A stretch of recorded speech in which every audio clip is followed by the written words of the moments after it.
به يا أيها الذين آمنوا صلوا عليه وسلموا تسليما اللهم صل وسلم وبارك عليه يا لطيف اللطفا أنت حسبي وكفى يا لطيف اللطفا أنت حسبي وكفى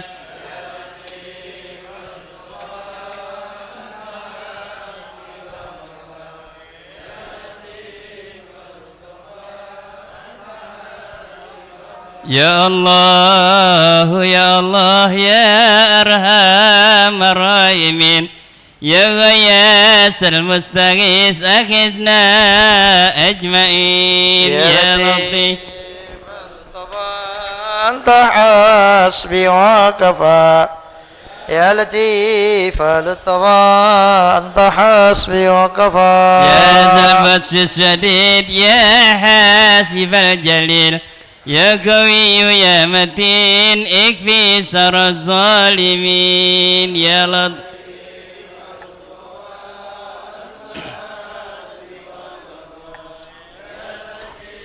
فللطفى أنت حسبي وكفى يا رحمن يا كريم أكرمنا والمسلمين يا ولي يا ودود اكفنا شر الحسود يا لطيف فللطفى أنت حسبي وكفى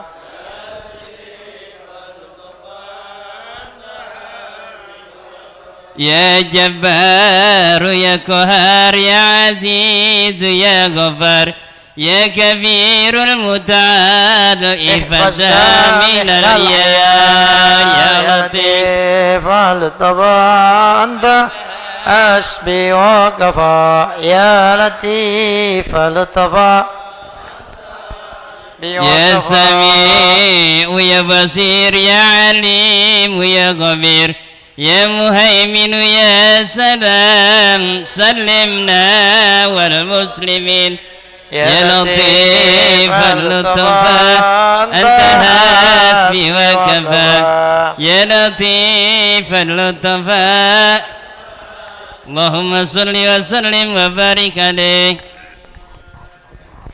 Assalamualaikum warahmatullahi wabarakatuh.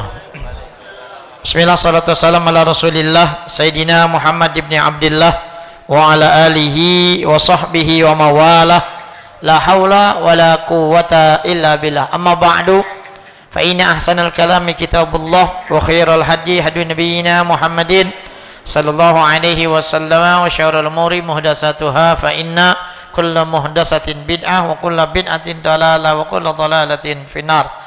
Wa fi sanadin muttasili ila imamil muallifi rahimahullahu ta'ala wa adama naf'alana bihi wa bi barakati ulumihi fi dharain amin. Ma'asyiral muslimin rahimakumullah, jamaah taklim Masjid Jami'al Mu'awanah, sama kita hormati orang tua kita, guru kita Ustaz Haji Abdul Aziz Musahab, Ustaz Yusuf Romli, Yusuf Marzuki, Ustaz Muhammad Nasir, Ustaz Hilmani, Ustaz Hazani, Ustaz Syamsuddin, para asatidz semua, orang-orang tua kita, hadirin jamaah rahimakumullah. Alhamdulillah, malam ini dengan izin Allah Subhanahu wa taala kembali kita dipertemukan di majlis ini dalam rangka ta'lim. Mudah-mudahan hadir dan duduknya kita di majlis ini senantiasa kita selalu dalam lindungan Allah Subhanahu wa taala. Salat dan salam semoga senantiasa tercurah pada junjungan baginda Nabi besar Muhammad sallallahu alaihi wasallam. Mudah-mudahan kita semua kelak bisa berkumpul kembali bersama-sama di yaumil mahsyar di bawah naungan syafaatnya baginda Rasulullah sallallahu alaihi wasallam. Sebelum kita mulai ta'lim dari suratul Fatihah, Imamil Fadil Syekh Muhammad Nabi Asyab dan Sunnah di Masjid Sunnah di Samarkandi la rahin faqa hadal masjid masjid hajj bari baina Sayyid Yazid Muhammad sallallahu wa ila hadratin Nabi. Al-Fatihah. Bismillahirrahmanirrahim. Alhamdulillahirabbil alamin arrahmanir rahim maliki yaumiddin iyyaka na'budu wa iyyaka nasta'in ihdinas siratal mustaqim siratal ladzina an'amta. Hadirin rahimakumullah, kita lanjutkan lagi bacaan kitab kita Tanbihul Ghafilin, bab haqqil walidain, bab tentang hak kedua orang tua.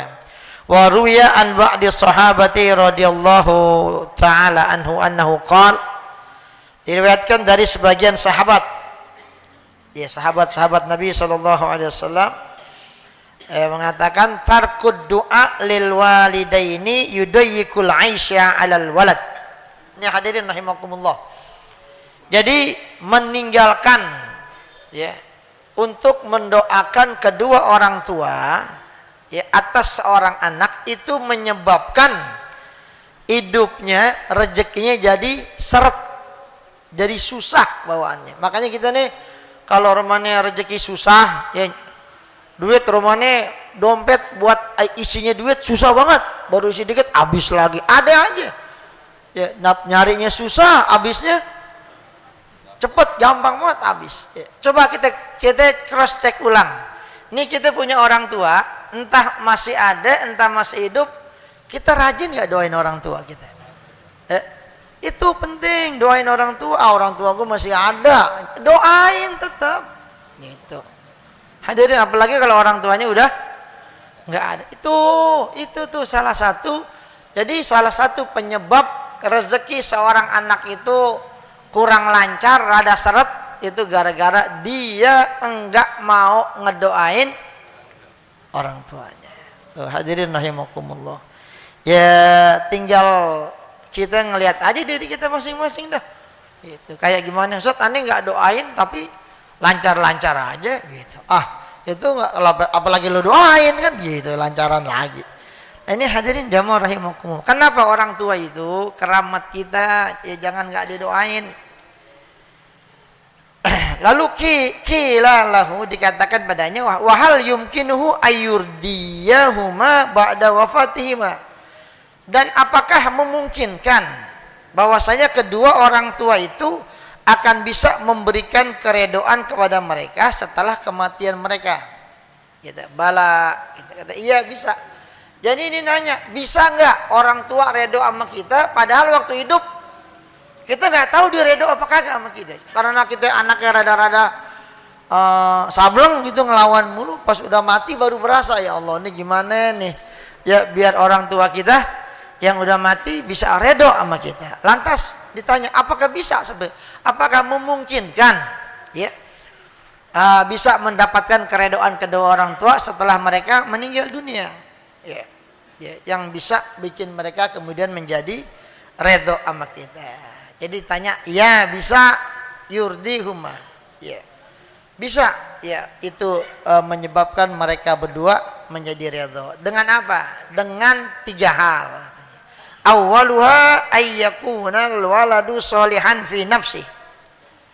Jadi kalau seandainya kita nih dulu masih ada orang tua, kita jadi anak rada-rada suka ngelawan sama orang tua, romannya waktu dia mati juga kita belum tahu dia redo apakah sama kita. Tapi orang tua sih biasanya kalau sama anak ya pasti redo.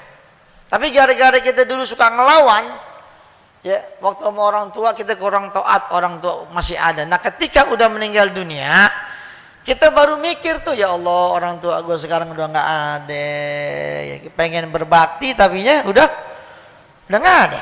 Lalu ditanya gimana, apa bisa kita mendapatkan keredoan mereka setelah mereka udah nggak ada? Yang pertama dikatakan bisa. Pertama itu anak mesti jadi anak yang soleh gitu ya, jadi orang yang benar dulu dah. Nah kalau walaupun orang tuanya udah nggak ada ya, ketika dia berubah menjadi anak yang baik, otomatis itu orang tua walaupun udah meninggal, walaupun dulu waktu hidup belum keluar kata-kata ridho dari mereka, dengan sebab dia menjadi anak yang baik, orang yang soleh, otomatis orang tua akan ridho kepada anak tersebut walaupun dulunya ngelawan mulu ya. Ketika dia udah sadar orang tuanya udah kagak ada, terus dia mau berbaktinya gimana? Itu jadi anak yang soleh udah ya, biar benar jadi anak, sembahyang biar benar, ibadat biar benar ya, doain orang tua ya. Nih hadirin rahimakumullah, jadi ayyakunal waladu sholihan fi nafsi ya, dia benerin aja udah dirinya sendiri itu ya, itu menjadi penyebab orang. Karena kenapa orang tua redo kalau anaknya bener ya, otomatis dia sembahyang, dia ikut pengajian, dia sedekahnya rajin dan lain sebagainya ya, otomatis apa yang dia lakukan orang tua kebagian dari pahala itu semuanya, karena memang dia dulu yang ngajarin, emang dulu aja waktu masih hidup orang tuanya nih anak susah diajarinnya. Pas orang tuanya udah nggak ada baru berasa. Kan gitu kan. Kan segala sesuatu tuh kan kalau berasa sama kita tuh kalau udah nggak ada. Gitu. Kalau udah nggak ada baru berasa. Orang tua kita punya bapak biar galaknya kayak gimana ya. Walaupun masih adanya kita kagak demen galak, tapi pas udah nggak ada tetap ya, berasa. Udah nggak ada orang tua, biar kata galak, biar kata pelit tuh orang tua kita minta duit susah, tetap hadirin rahimakumullah ya, nggak ada orang tua. Lalu kemudian dikatakan li'annahu la yakunu syai'un ahabba ilaihi min salahi, karena sesungguhnya nggak ada sesuatu yang lebih dicintai oleh kedua orang tuanya selain dari kesolehan anaknya ini ya. Jadi orang tua walaupun udah meninggal dunia kan dia masih dipantau kita ini ya. Kita ini masih dipantau, laporannya sama orang tua kita masih ada. Sipulan ngaji itu malam Selasa, alhamdulillah itu girang dia. Hadirin, jadi tetap ya dipantau. Makanya ketika anak-anaknya menjadi anak-anak yang soleh, orang-orang yang baik, maka itu akan menyebabkan keduanya girang, gembira dan ridho kepada anaknya, walaupun dulu masih hidupnya kerjaannya ngerongrong orang tua mulu.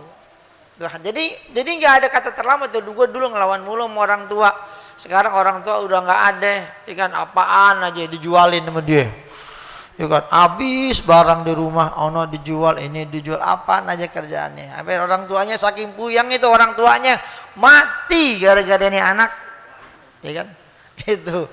Ya kesel orang tua, tapi tetap aja yang nama orang tua sama anak tetap ngedoain. Makanya pas orang tua yang meninggal dia baru sadar, ya Allah, bapak mati gara-gara gue, ini urusannya puyang. Nah, akhirnya kemudian diinsaf, dia sadar, dia jadi benar. Itu bisa kita dapat keredoan orang tua dengan cara kayak begitu. Nih hadirin rahimakumullah. Tapi jangan diniatin, wah ntar gue sama orang tua baktinya kalau nungguin dia mati aja dah gitu. Nah kalau kita duluan yang mati gimana? Hadirin rahimakumullah. Ya. Lalu wasani ayyasila qarabatahuma wa asdiqahuma. Ya, menyambung silaturahmi ya terhadap kerabat-kerabatnya, terhadap teman-teman, kawan-kawan dari kedua orang tua kita. Gitu. Jadi kita biar kenalin tuh orang tua kita dulu kalau masih hidup tuh biasanya temennya siapa itu yang dekat apa tuh.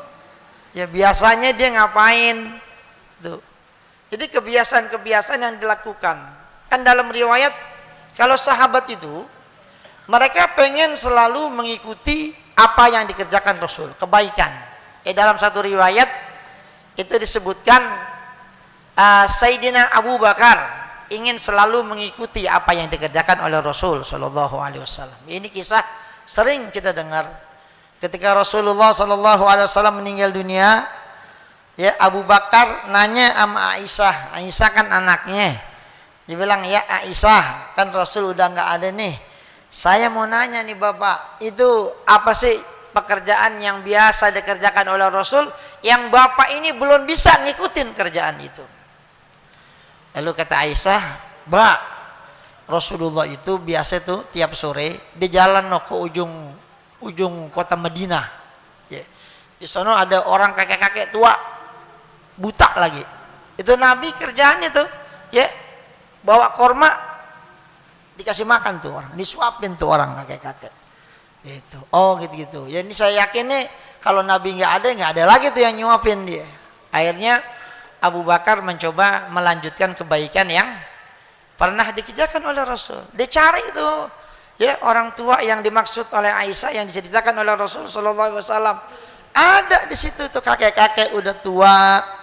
Ya kalau kakek-kakek pasti udah tua, mana ada kakek-kakek masih muda.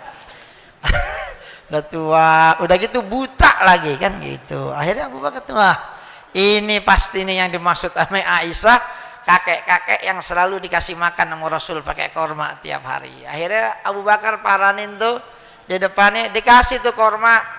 Itu. Dikasih korma, dikasih aja ke tangannya nih. Kek korma nih, gitu. Ya udah dimakan aja sama dia. Cuman habis itu dia nanya, bapak siapa? Bapak nih bukan orang yang biasa ngasih saya korma, gitu. Kok ente tahu? Kok kakek tahu? Kan kakek buta. Iyalah saya tahu. Yang biasa ngasih saya makan kurma tuh nggak pernah saya dikasih kurma bulat begini. Udah saya suruh makan sendiri lagi, nggak pernah. Dia itu biasanya, lu nggak lihat nih bahasa, lu nggak lihat gigi gue udah pada ompong, ada kakek-kakeknya. Dia itu biasanya kalau ngasih makan saya dikunyah dulu di mulutnya. Ntar kalau udah halus baru disuapin. Nah ente kagak, udah bulat-bulat kasih. Lah nggak ketelan nih, masuk bulat keluar bulat kan gitu. Ya akhirnya iya memang, akhirnya ini kakek ini buta, bapak siapa nih gitu. Terus yang biasa ngasih saya makan mana orangnya gitu. Wah dibilang yang biasa kasih kamu makan udah nggak bakal ngasih makan lagi dah. Emang kenapa? Udah meninggal gitu, udah meninggal gitu. Emang siapa sih dia gitu? Hadirin jamaah rahimakumullah. Ya, ini kakek nanya itu siapa? Lalu dia bilang, ini kakek, ya, dia selalu tuh mencaci maki nama Nabi Muhammad, gitu, dicaci. Muhammad gile, Muhammad. Pokoknya begitu aja mulutnya. Pokoknya orang kan itu kakek ngatain Nabi Muhammad aja udah. Ya kan? Abu Bakar didengerin aja. Dalam itu Nabi Muhammad emang orangnya sabar banget udah. Dikatain begini masih disuapin. Kalau kita begini kita kasih telotok mendingan. Nabi Muhammad dikatain tetap disuapin. Makanya kan Nabi Muhammad itu nomor satu apaan? Akhlak, nggak ada yang lain. Itu ciri-ciri karakter Nabi Muhammad itu akhlak. Nah, kalau akhlaknya nggak begitu ya apaan? Dari mana kita mengambil? Karena Nabi diutus bukan buat nyampein Islam, bukan. Bu'istu liutammima, itu nomor satu akhlak. Menanamkan akhlak dulu, baru kemudian menyampaikan ajaran. Kan begitu Nabi Muhammad. Bagaimana keadilannya ketika dia dikasih gelar Al-Amin. Nabi Muhammad gak pernah bohong seumur hidupnya. Sampai dikasih gelar Al-Amin. Umur berapa tuh? Umur 16 tahun, kalau nggak salah 17 tahun udah dapat gelar Al-Amin. Nah kalau kita umur segitu, makanya bapaknya dibohongin mulu. Jalan sekolah, di sekolahan kagak ada. Hadirin rahimakumullah. Nah ini kemudian dia nanya, emang siapa yang biasa ngasih saya makan? Dia bilang, yang biasa ngasih kakek makan itu yang kakek sebut-sebut namanya itu, yang kakek katain mulu. Maksudnya Muhammad. Iya, Nabi Muhammad yang biasa nyuapin kamu tiap hari dari dulu. Sementara kamu mencaci maki dia, tapi Nabi Muhammad gak pernah marah, tapi terus masih memberikan kurma disuapin itu pakai tangannya sendiri. Hadirin jamaah rahimakumullah. Ini akhirnya ini kakek nangis, ya. Dia nangis, dia nyesel seperti itu. Nah ini hadirin jamaah, akhirnya kemudian masuk Islam. Gara-gara apa? Akhlaknya. Gitu. Makanya akhlak. Makanya hadirin rahimakumullah, ini akhlak jadi nomor satu. Jangan sampai kita ini umat Nabi Muhammad jadi jelek gara-gara orang-orang yang akhlaknya nggak bagus, jelek. Ya kan? Kok begini sih?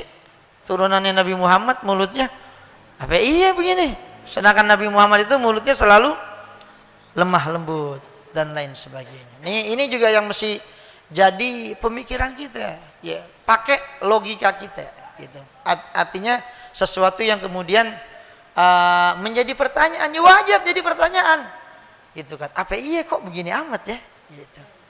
Yang awalnya yakin tiba-tiba bisa berubah gara-gara hal kayak gitu. Tidak mencerminkan seperti apa. Karena hulukuhul Quran adalah Rasulullah itu akhlaknya Al-Quran. Itu kan udah dijelasin jelas. Hadirin rahimakumullah.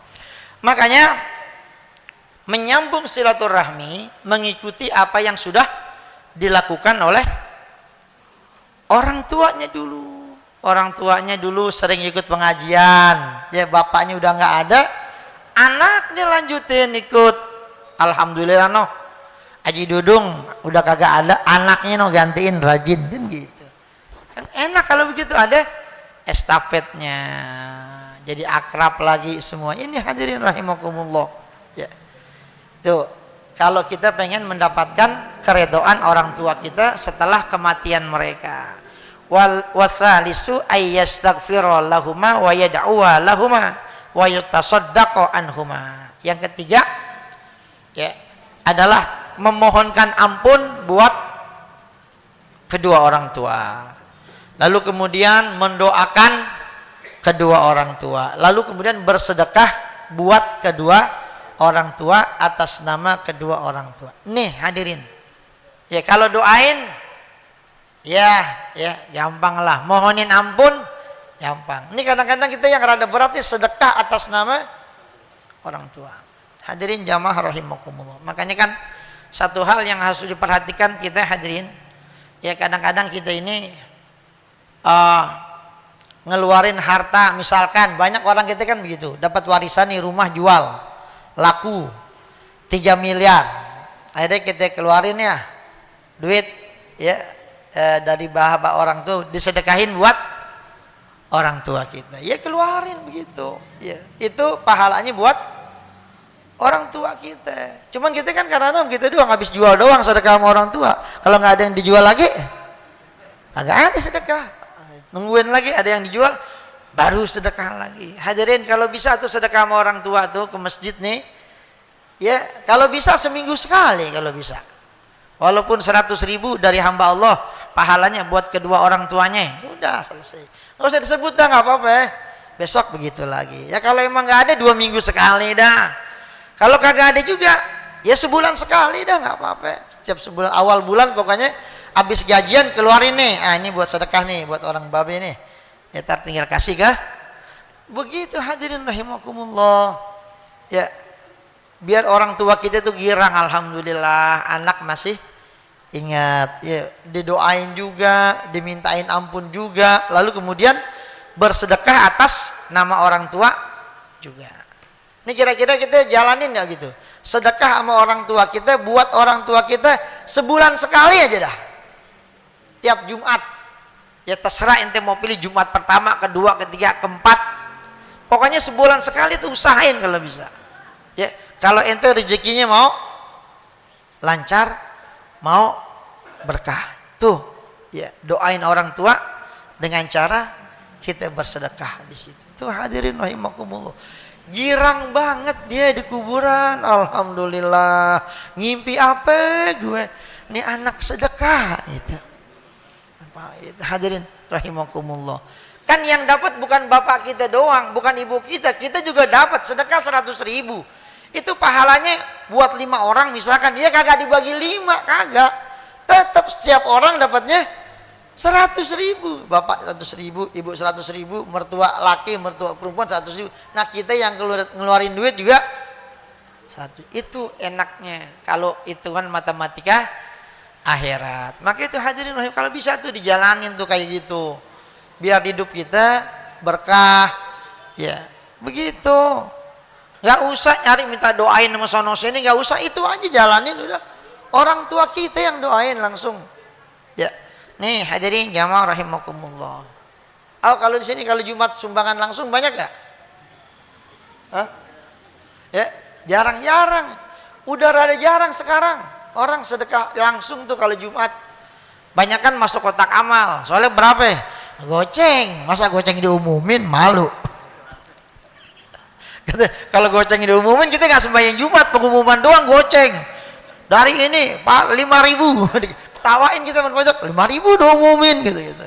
Hadirin rahimah, emang nggak boleh ya, boleh aja, cuman besok-besok yang bacain juga males, yang lain ngikut. Pun kemarin 5.000 dibacain, 5.000 namanya 10 lagi, halanya buat ini. Hadirin rahimakumullah, ya biasain tuh pokoknya, kalau nggak sebulan sekali dah, tiap awal bulan 100.000, habis gajian keluarin tuh. Sekarang ente pikir aja dah, kita punya rumah, itu rumah kita beli apa kagak? Coba kalau kita ngontrak, berapa duit itu harganya sebulan? Sebulan ngontrak bisa 1,5 juta tuh rumah. Ini dapat kita. Apa susahnya kita ngeluarin buat orang tua sebulan sekali 100.000, hitung-hitung kita bayar kontrakan 100.000 sebulan. Masih nggak mau juga hadirin rahimakumullah. Ya itu kadang-kadang kita tuh begitu pelit. Gitu. Makanya gitu, saya ingetin nih, jangan giliran ngaji doang ngangguk-ngangguk aja gitu.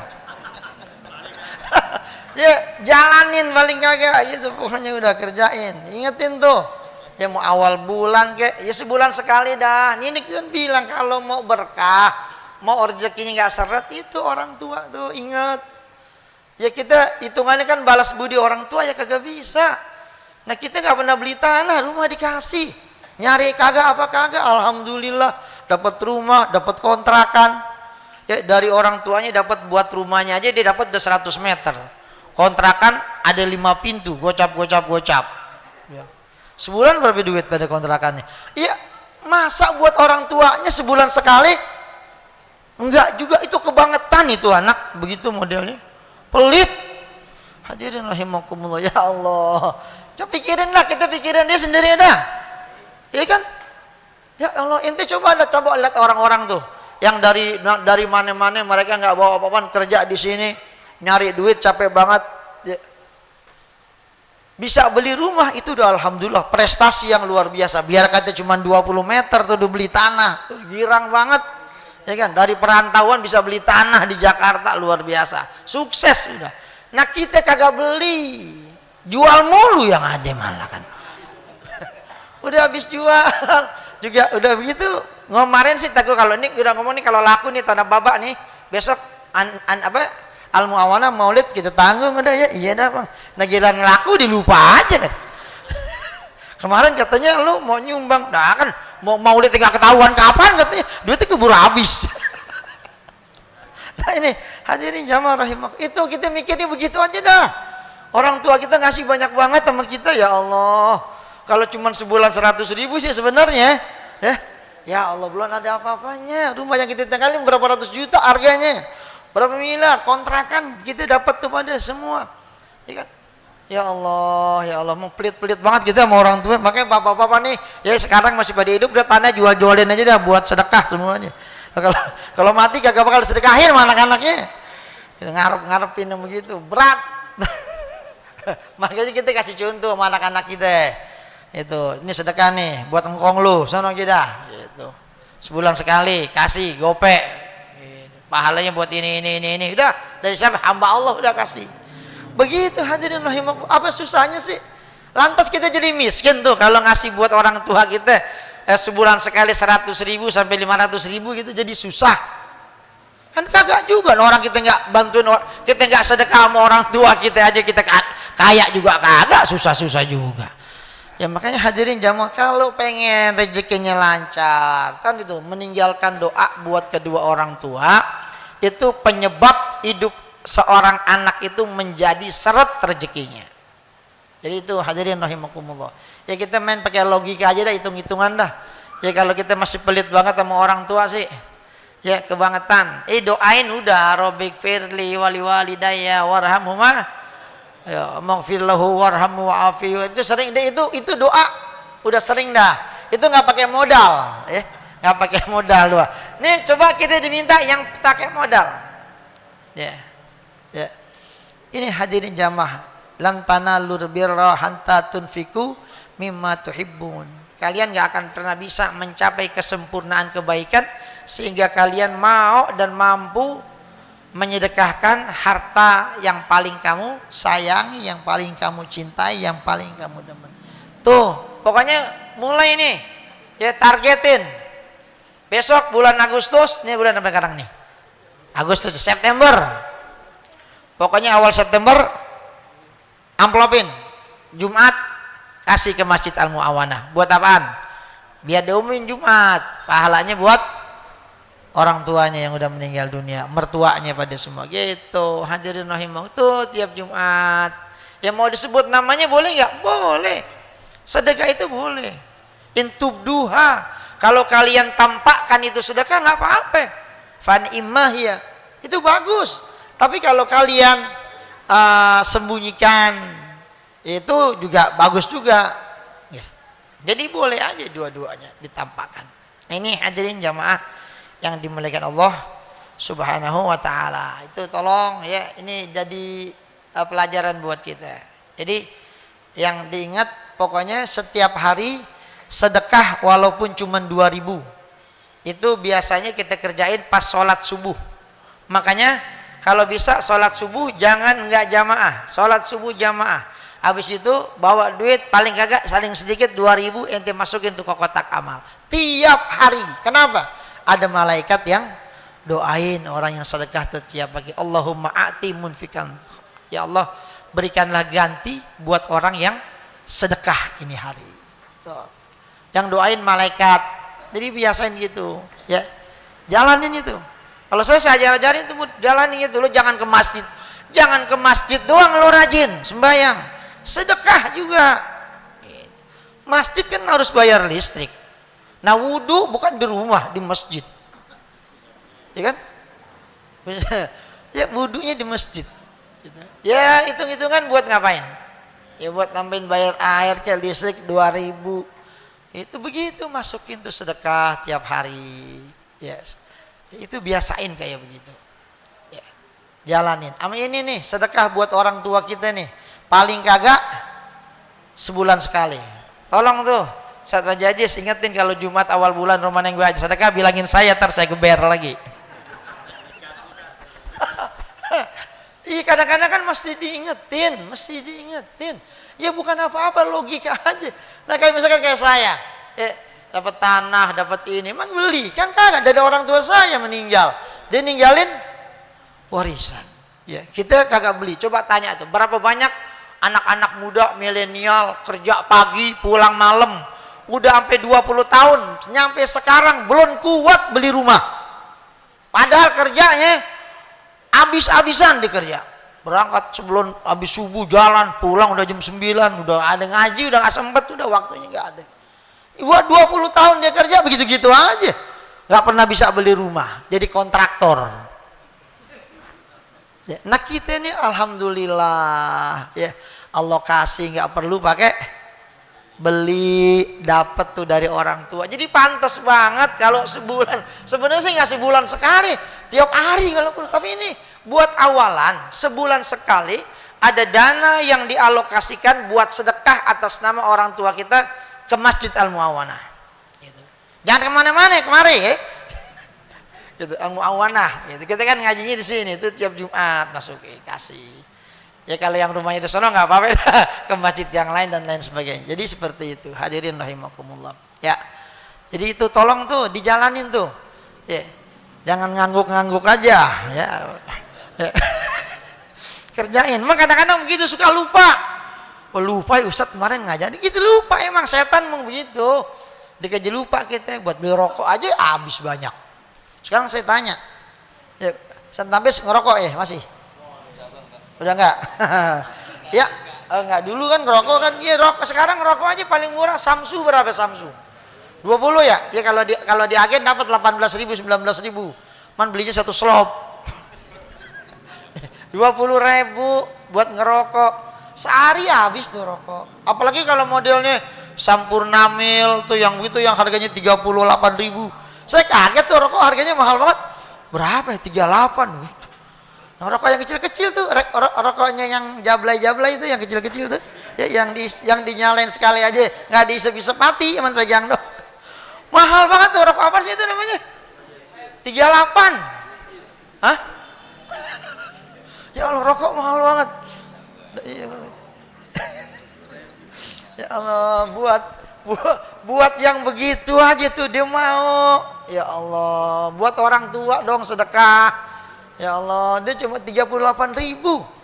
Jadi kan 3 hari udah 100.000 lebih tuh habis duit buat rokok. Hah? Iya mati dibakar doang gitu. Ngebul-ngebul doang sama aja kayak sama asap knalpot kan sama-sama asap sebenarnya. Saya juga bingung, Sob, enak nih ngerokok. Saya kan nggak ngerokok, enak Sob ngerokok. Ah kan asap, iya. No tabunan lah dia lendus aja sama asap. Begitu. Emang ini jadi ustadz ngerokok sama nggak ngerokok ada untung ruginya. Ya ruginya kita nih kalau lagi kumpul nih ustadz nih. Ini pada ngerokok nih 3, saya nggak ngerokok, dia doang yang dibeliin rokok. Ditaruhin tuh 2 bungkus tuh. Tuh kalau 38.000 kali 2 berapa udah? Sono 2. Giliran kita kagak rokok gua mana? Kan Ustadz kagak ngerokok saat buat apa? Ya mestinya lu nggak boleh begitu, lu taruh aja sini 2 bungkus. Entar masalah gua mau kemana ini urusan gua. Ya taruh rumah kita, ada tamu kita datang, Assalamualaikum, lu ngerokok nggak? Emang Ustadz ngerokok? Ngerokok gua banyak, kalau tinggal pakai aja kan gitu. Itu ajarin jamu, kagak nggak bakalan dikasih, dia lewatin gitu. Gua tuh nasi padang kayak 2 bungkus, kayak tunjang kan dapat tuh 38. Agak juga. Itu ajarin jamaah rahimakumullah. Ya jadi tuh ya penekanannya di situ nih kita ngaji nih malam. Ya tolong dijalanin tuh sebulan sekali sedekah buat orang tua kita yang udah nggak ada. Kalau orang tua kita masih ada mah kita beliin aja tuh beras, sudah anterin ke rumahnya, begitu ketahuan dah ya beliin beras tuh 100.000, Bu 100.000 nih beras ya, dapat dah yang 5 kilo kali lebih dikit dah kasih itu. Kalau yang udah meninggal, ini kan bicaranya yang udah meninggal nih tuh, hadirin jamaah rahimakum, tolong ya, tolong ini dicamkan, diingat, jadi azam. Pokoknya Ustadz udah ngajarin nih, pokoknya tiap sebulan sekali awal bulan, pokoknya setiap habis gajian sisihin tuh duit. Ini buat sedekah babe. Atau habis dapat kontrakan, gitu kontrakan 5 pintu, 1 pintu 1 juta, 5 pintu 5 juta. Kalau kita keluarin 100.000 berasa nggak? Kenapa susah banget masih? Itu makanya kalau nggak dilawan susah, sama kayak orang sholat subuh jamaah ya, kalau kita kagak lawan bangun ya nggak bakalan pulas, yang ada ngantuk. Bangunin udah, lawan udah ya, subuh berangkat, siapin duit di kantong, jangan sampai lupa, jangan banyak buat awal-awal 2.000 dulu ya, 2.000 dah siapin tuh, tukarin. Pokoknya kalau nukar recehan, nukar tuh yang paling banyak duit recehan masjid. Ya, mau nyari recehan besok Jumat, tukarin 100.000 dong, 2.000-an. Banyak. Iya, udah dibuntel-buntel. Capek ngelempenginnya. Itu hadirin rahimakumullah. Jadi begitu, biasain tuh tiap hari. Pokoknya tiap hari sedekah wajib tuh. Jadiin itu buat kewajiban kita. Sehari pokoknya sedekah. Nanti kita akan merasakan tuh keberkahan dari itu semuanya. Ntar kalau duit kita tambah banyak lagi, naik. Wah, 2.000 kayaknya kurang banyak. Goceng. Atau naik 2.500, mencari gopean susah sekarang. Ya pokoknya begitu. Ini hadirin rahimakumullah. Jadi kita ngaji itu bukan cuma sekedar dengerin doang, tapi amalin langsung. Itu buktiin udah. Ya pakai ntar besok. Saat saya nggak pakai tuh awal bulan, Jumat besok saya mau taruh di Al-Mu'awanah masjid sholat Jumat, biar diumumin gitu. Ntar kalau pada ngasih semua dibacain, sholat Jumatnya bisa jam 2 baru mulai. Dari bulan bin bulan 100.000 pahalanya buat ini. Dari bulan kata jamaah nih, kapan sembahyang Jumat kita baca amal dulu ya kan. Yang beramal banyak mesti ngaji kan gitu. Ya kita nggak bacain tak salah juga kan, kata nggak sampai amal. Nah itu hadirin jamaah rahimakumullah. Jadi itu dulu dah. Kita ngaji jangan banyak-banyak, segitu aja, yang penting dijalanin aja dulu tuh. Ya ingat, dicatat tuh. Ya jangan sampai kagak. Mudah-mudahan Allah berikan kita ilmu yang bermanfaat. Al-Fatihah.